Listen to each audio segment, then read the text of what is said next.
Le livre du ciel, tome 11, 16 mars 1913. La prière dans l'aridité. Dans la divine volonté, la glace est plus ardente que le feu. Dieu agit par les âmes qui vivent dans la divine volonté. Je vais écrire quelques petites choses que Jésus m'a dites ces derniers jours. Je me souviens que, tout en me sentant froide et indifférente, je faisais ce que j'avais coutume de faire. Je me disais: qui pourrait dire combien plus de gloire je donne à Jésus quand je me sens à l'opposé de ce que je ressens présentement? Jésus me dit: ma fille, quand l'âme prie avec ferveur, c'est de l'encens avec de la fumée qu'elle m'envoie. Quand elle prie en se sentant froide, mais sans laisser entrer en elle quoi que ce soit d'étranger à moi, c'est de l'encens sans fumée qu'elle m'envoie. Les deux me plaisent. Mais l'encens sans fumée me plaît davantage, parce que la fumée cause toujours quelque ennui aux yeux. Comme je continuais à me sentir froide, mon aimable Jésus me dit: ma fille, dans ma volonté, la glace est plus ardente que le feu. Qu'est-ce qui t'impressionnerait le plus? De voir la glace brûler et détruire tout ce qui la touche, ou le feu transformer les choses en feu? Certainement la glace. Ah, ma fille, dans ma volonté, les choses changent de nature.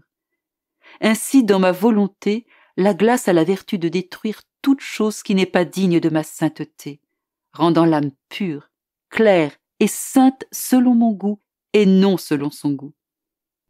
Tel est l'aveuglement des créatures, et aussi des personnes que l'on considère comme bonnes. Quand elles se sentent froides, faibles, opprimées, etc., plus elles se sentent mauvaises, plus elles se replient à l'intérieur de leur volonté, se formant un labyrinthe pour s'enfoncer davantage dans leurs troubles, plutôt que de faire le saut dans ma volonté, où elles trouveraient le froid feu, la misère richesse, la faiblesse force, l'oppression joie. C'est par exprès que je fais en sorte que l'âme se sente mauvaise, pour lui donner l'opposé de ce qu'elle ressent. Cependant, ne voulant pas comprendre cela une fois pour toutes, les créatures rendent vains mes desseins sur elles. Quel aveuglement! Quel aveuglement! Un autre jour, Jésus me dit: ma fille, vois comment se nourrit l'âme qui vit dans ma volonté. Il me fit voir un soleil déployant d'innombrables rayons. Il était si brillant que notre soleil habituel n'est qu'une ombre à côté de lui. Quelques âmes immergées dans la lumière de ce soleil buvaient à ces rayons comme à des seins. Bien que ces âmes semblaient totalement inactives, tout le travail divin se faisait par elles.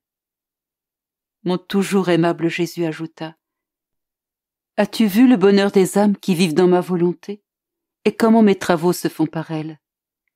L'âme qui vit dans ma volonté se nourrit de lumière, c'est-à-dire de moi. Et pendant qu'elle ne fait rien, elle fait tout. Quoi qu'elle pense, fasse ou dise, cela est l'effet de la nourriture qu'elle prend, c'est-à-dire le fruit de ma volonté.